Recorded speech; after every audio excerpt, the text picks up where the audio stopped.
Hello friends, कैसे आप लोग। आशा करते हैं आप सभी अच्छे होंगे, मस्त होंगे, तंदुरुस्त होंगे और अच्छे से स्टडी कर रहे होंगे। तो चलिए फ्रेंड्स, आज हम इस वीडियो में कराने वाले हैं एनसीईआरटी का भूगोल चैप्टर 6, सॉरी क्लास 6 का चैप्टर नंबर 2, जिसका नाम है ग्लोब, अक्षांश और देशांश। देखिए पहले बच्चों, जो भी हम कराने नहीं, ये नोट्स है, ठीक है। अगर बुक भी करा सकते हैं, लेकिन इसमें थोड़ा सा प्रॉब्लम हो जाएगा, इसीलिए मैंने बुक का जो भी इंपॉर्टेंट टॉपिक होता है, मेन टॉपिक होता है, सभी उसका निचोड़ मैंने शेड्यूल को यहाँ पे नोट किया हूँ और फिर यहाँ से आपको मैं करा रहा हूँ, ठीक है। तो वीडियो को लास्ट तक जरूर देखिएगा और हमारे चैनल पर एनसीईआरटी के जितने भी सब्जेक्ट होंगे, एसएसटी का क्लास 6 से लेकर क्लास 12 तक का सभी का एनसीईआरटी का मैं बहुत निचोड़ कराऊंगा। तो वीडियो को लाइक जरूर कर दीजिए, वीडियो को लास्ट तक जरूर देखिएगा और चैनल को सब्सक्राइब नहीं किया तो चैनल को सब्सक्राइब जरूर कर लीजिएगा। तो चलिए यहाँ से ग्लोब का हम पहला टॉपिक यहाँ से स्टार्ट करते हैं और फिर जितने भी टॉपिक होते हैं इंपॉर्टेंट चीज़ सभी मैंने आपको इस वीडियो में कराऊंगा, ठीक है। सबसे पहले बात करते हैं पृथ्वी का। तो पृथ्वी के बारे में क्या हम जानते हैं कि देखिए, हमारी पृथ्वी गोलाकार नहीं है। पृथ्वी हमारा क्या है, गोल नहीं है। सब क्या कहता है, पृथ्वी गोलाकार है, लेकिन पृथ्वी क्या है, गोलाकार नहीं है। यह उत्तर एवं दक्षिण ध्रुव पर थोड़ी चपटी तथा मध्य में थोड़ी उभरी हुई है। मतलब दक्षिण की तरफ थोड़ा सा चपटा है और मध्य के बीच में थोड़ा सा उठा हुआ प्रतीत है। ग्लोब पृथ्वी का लघु रूप में एक वास्तविक प्रतिरूप है, ठीक है। ग्लोब विभिन्न आकार, क्या है, ग्लोब विभिन्न आकार एवं प्रकार के हो सकते हैं। ग्लोब जो है ना, कई प्रकार के हो सकते हैं। ग्लोब बड़ा भी हो सकता है, ग्लोब छोटा भी हो सकता है, ठीक है। तो ग्लोब कई भी प्रकार के हो सकते हैं। कोई ग्लोब को क्या कर सकता है, अपने पॉकेट में लेकर कहीं भी ले जा सकता है, जो बैलून के रूप में आता है, ठीक है।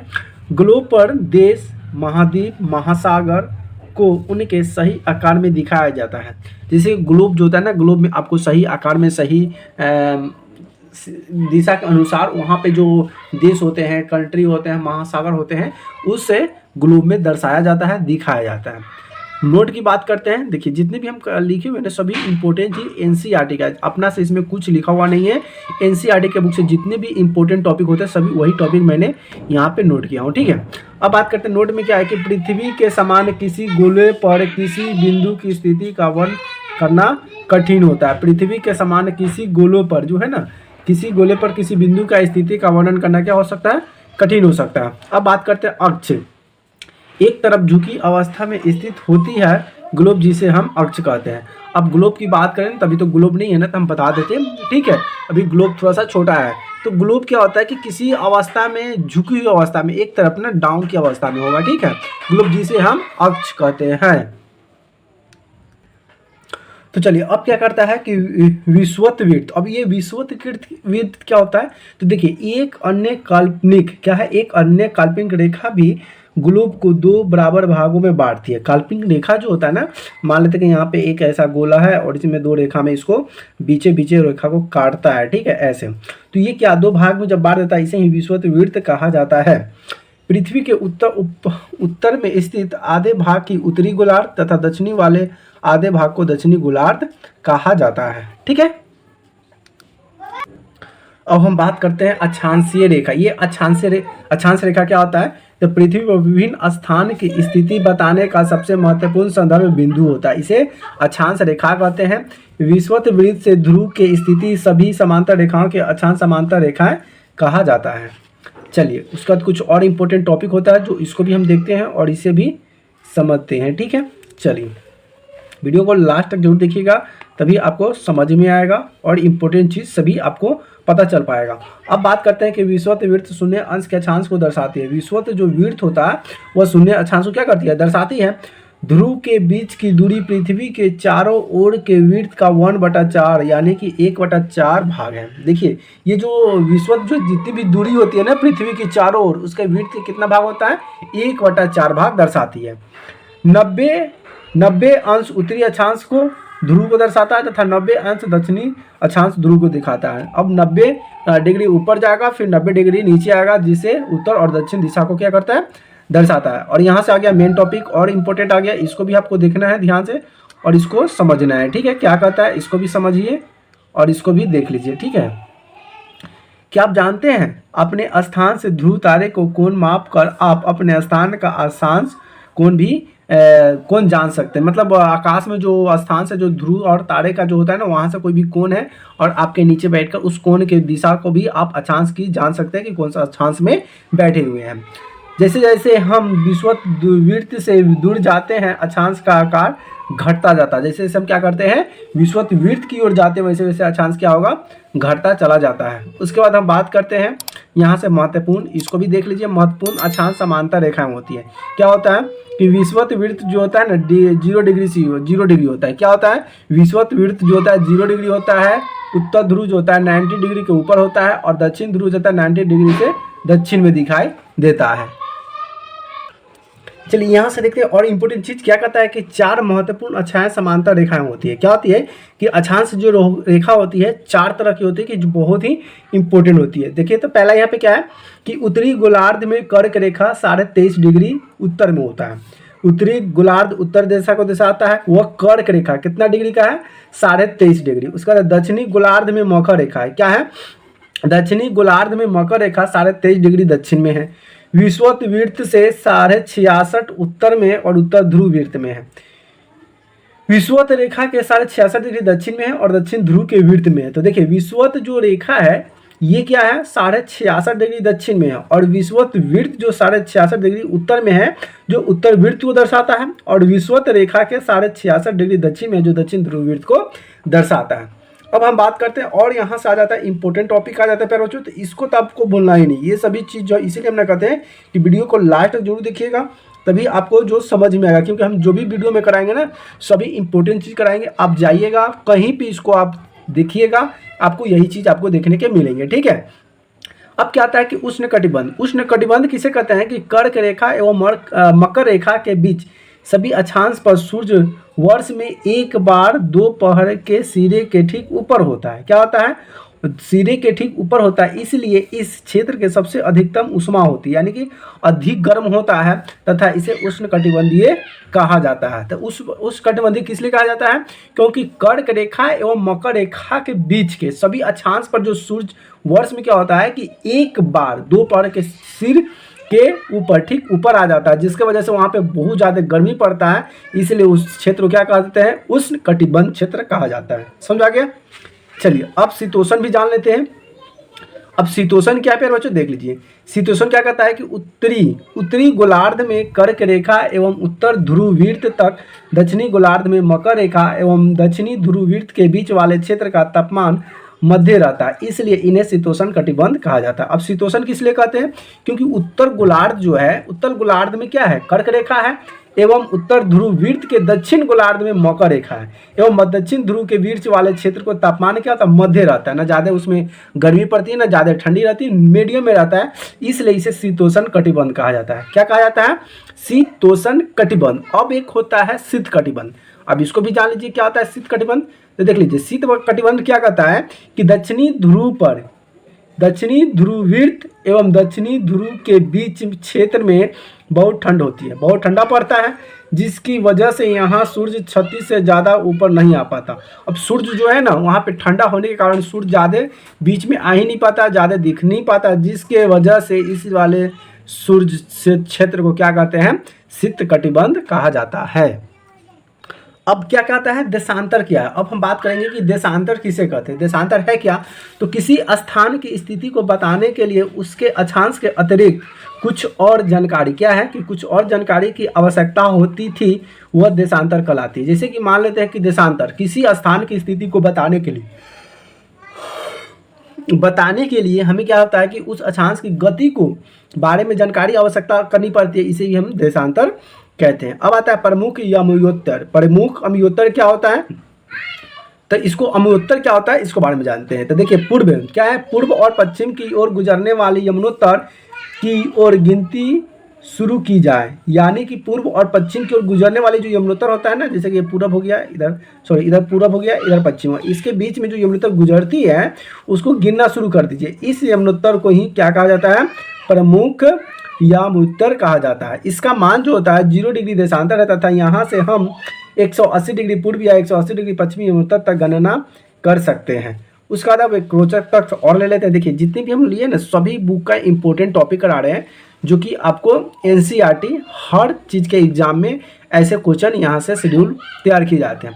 अब रोचक तथ्य में क्या कहता है कि 180 क्या है, 180 डिग्री पूर्व और 180 डिग्री पश्चिम यमुनोत्तर एक ही रेखा पर स्थित है। अब कहीं भी चल जाइए, 180 डिग्री पूर्व में जाइए चाहे 180 डिग्री पश्चिम में जाइए, ये जो रेखा होगा जैसे कि ये रेखा होगा, यहाँ से ये रेखा इधर जाइए चाहे इधर जाइए, ये क्या है, ये रेखा स्थित है कहाँ पे, यमुनोत्तर पर ही स्थित है। उसके बाद असम में धुबरी 26 डिग्री उत्तर और अक्षांश एवं 90 डिग्री पूर्व देशांतर पर स्थित है। कौन सा, असम। असम का है कि असम में जो है धुबरी 26 डिग्री अक्षांश पर एवं 90 डिग्री पूर्व देशांतर पर स्थित है। अब बात करते हैं देशांतर का समय, ये भी एक इंपॉर्टेंट टॉपिक आ गया प्यारे बच्चों, इसको भी देख लीजिए। देशांतर और समय, समय को मापने का सबसे अच्छा साधन पृथ्वी चंद्रमा ग्रहों की गति है। अब पृथ्वी सबसे पहले ना पृथ्वी पर नापने के लिए, समय मापने के लिए कुछ हुआ नहीं करता था, तो उस समय समय नापने के लिए चंद्रमा और जो ग्रह होती है, चंद्रमा पृथ्वी और तारे होते हैं ना, इसके वजह से ही आदमी सब क्या करता था, समय का पालन करता था कि अभी कितने बज रहे हैं, कितने टाइम हो रहे हैं। ठीक है, तो समय को मापने का सबसे अच्छा साधन पृथ्वी चंद्रमा एवं ग्रहों की गति होती है। एक नोट्स की हम बात करते हैं, नोट क्या करता है कि पृथ्वी पश्चिम से पूर्व की ओर चक्कर लगाती है। अब पूछा जाएगा एक इंपॉर्टेंट, आप यहाँ से इंपॉर्टेंट टॉपिक ले लीजिए, IMP क्या लिख लीजिए, IMP इंपॉर्टेंट टॉपिक है कि पृथ्वी जो है किस ओर चक्कर लगाती है, पृथ्वी कैसे चक्कर लगाती है, तो पृथ्वी जो है पश्चिम से पूर्व की ओर चक्कर लगाती है। अब यहाँ से आता है मोस्ट इंपॉर्टेंट क्वेश्चन, क्योंकि मोस्ट इंपॉर्टेंट क्वेश्चन मैंने जितने भी क्वेश्चन मैंने शेड्यूल किया हूँ सभी मैंने एकदम इंपॉर्टेंट क्वेश्चन को यहाँ पे लिया हूँ। ठीक है, अब यहाँ पे कहता है कि ग्रीनविच समय के अंतर पता लगाना। ग्रीनविच क्या है, तो ग्रीनविच समय के अंतर को पता लगाना ही ग्रीनविच कहलाता है। पृथ्वी लगभग 22 घंटे में अपने अक्ष पर 360 डिग्री घूम जाती है। ये क्या है, घ होगा, धूम लिखा गया। ठीक है, घूम जाती है। तो एक चीज़ यहाँ से इंपॉर्टेंट आ गया कि पृथ्वी जो है 24 घंटे में कितनी डिग्री घूमती है, तो पृथ्वी जो है 24 घंटे यानी कि एक दिन में अपने अक्ष पर 360 डिग्री घूम जाती है। समझ में आ गया फिर बच्चों। अगला, एक घंटे में कितना होता है, 15 डिग्री घूमता है। देखिए ये मोस्ट इंपॉर्टेंट, जैसे कि अगर मान लेते हैं कि 24 घंटे में 360 डिग्री घूमेगा, यानी कि एक घंटे में कितना घुमा, तो एक घंटे में निकालने के लिए 324/24 करेंगे, ये कट जाएगा 15 डिग्री, यानी कि एक घंटे में 15 डिग्री घूमता है। कितना डिग्री घूमता है, 15 डिग्री घूमता है। तो 4 मिनट में ये 1 डिग्री घूमेगा। कितना घूमेगा, 4 मिनट में 1 डिग्री घूमेगा। यहाँ से ये भी इंपॉर्टेंट क्वेश्चन है, आपको इसको भी समझना है और इसको भी देखते चलना है। ठीक है, चलिए अगला बात करते हैं निश्चय क्या है। चलिए क्या कहता है कि जब निश्चय पर दोपहर क्या है कि जब सुनिश्चित पर दोपहर के 12 बजे होंगे तो उस समय 180 डिग्री पर मध्य रात्रि होगा। किसी भी स्थान पर जब सूर्य आकाश में अपने उच्च बिंदु पर होता है, किसी भी स्थान पर जब सूर्य आकाश में अपने उच्चतम बिंदु पर होता है तो दोपहर में उस समय घड़ी में दिन के 12 बजे होते हैं। ये भी देखिए, इसको ध्यान से आप समझिएगा, गौर कीजिएगा क्या कहता है। किसी भी स्थान पर जब सूर्य आकाश में अपने उच्च बिंदु पर होता है, उच्च बिंदु की बात करें ना, तो वो बीच वाला जो सूर्य का जो तापमान होगा सीधा होगा, तो दोपहर में उस समय की घड़ी में दिन के क्या बजे होंगे, 12 बजेंगे। ऐसे भी याद कर लीजिएगा। अब आता है कि भारत में गुजरात की द्वारका तथा क्या है, भारत में गुजरात, इसको भी ध्यान से देख लीजिएगा, इसको भी समझिएगा, देखिएगा। ठीक है, क्योंकि हम जितने भी करा रहे हैं ना सभी एनसीईआरटी के निचोड़ करा रहे हैं, सभी आपको एनसीईआरटी में बुक में मिलेंगे, लेकिन वहाँ से जो इंपॉर्टेंट टॉपिक है वही मैं आपको करा रहा हूँ, जो कि कोई भी एग्जाम में आपको पूछे जाते हैं। ठीक है, अगला है कि भारत के गुजरात के द्वारका तथा असम के डिब्रूगढ़ के स्थानीय समय में लगभग 4 घंटे 45 मिनट का अंतर है। अब आपसे पूछा जाएगा कि गुजरात के द्वारका और असम के डिब्रूगढ़ में स्थानीय समय में कितने घंटे का अंतर है, तो 1 घंटे 45 मिनट का अंतर है। कितना है, 1 घंटे 45 मिनट का अंतर है, याद रहेगा। ठीक है, अगला है कि भारत में 82.5 डिग्री पूर्व और 82.5 डिग्री पूर्व, यहाँ पे देखिए 82.5 ऐसे नहीं लिखा, आप ऐसे भी लिखा जाता है, अब दोनों में कंफ्यूजन नहीं होना है। तो भारत में 82.5 डिग्री पूर्व को मानक समय माना गया है। अब पूछा जाएगा कि 82.5 डिग्री पूर्व को क्या माना गया है, तो मानक समय माना गया है। क्या है, मानक समय माना गया है। चलिए और यहाँ से इंपॉर्टेंट क्वेश्चन और ले लेते हैं थोड़ा सा। चलिए टॉपिक क्या है कि भारत ग्रीनिच के पूर्व में 82.5 डिग्री क्या है, 82.5 डिग्री पूर्व में स्थित है तथा यहाँ का समय ग्रीनविच समय से 5 घंटे यानी कि 5.5 घंटे आगे है। अब पूछा जाएगा कि भारत ग्रीनिच के पूर्व में स्थित है। तब पूर्व में जो है ग्रीनिच का समय कितने घंटे आगे है, तो यहाँ पे हो जाएगा 5 घंटे 30 मिनट क्या है आगे है। ठीक है प्यारे बच्चों, यहाँ से डायरेक्ट पूरा कंप्लीट समझ में आया। उसके बाद कहता है कि इसलिए जब लंदन के दोपहर में 2 बजे होंगे तब भारत के शाम के 7:30 बजेंगे। अब यहाँ से ऐसे भी क्वेश्चन आपसे पूछा जाएगा कि जब लंदन में दोपहर के 2 बजते हैं तब भारत में उसी समय भारत में कितना बजेगा, तो उसी समय भारत को शाम के 7:30 बजेंगे, दिन के 7 नहीं बजेंगे, शाम को साढ़े, यानी रात जब होने लगती है यानी कि शाम को 7:30 बजेंगे। कब? जब लंदन में 2 बजे होंगे। आप ऐसे भी कह सकते हैं कि जब भारत में शाम के 7:30 बजे होंगे तो लंदन में कब कितना बजा होगा, तो लंदन के उस समय दोपहर के 2 बजे होंगे। ठीक है, मोस्ट इंपोर्टेंट क्वेश्चन। और चलिए यहाँ से जो आ गया और इसी चैप्टर का यानी कि चैप्टर का लास्ट और आखिरी पॉइंट आ गया, फिर यहाँ से आपका ये चैप्टर समाप्ति हो जाएगा। तो ये लास्ट और आखिरी पॉइंट क्या कहता है इसको देख लीजिए। रूस में क्या है कि रूस में मानक समय को क्या है, रूस में मानक समय को अपनाया गया है। रूस में जो समय है उस मानक समय को अपनाया गया है। पृथ्वी को एक एक घंटे वाले 24 समय क्षेत्र में बांटा गया है।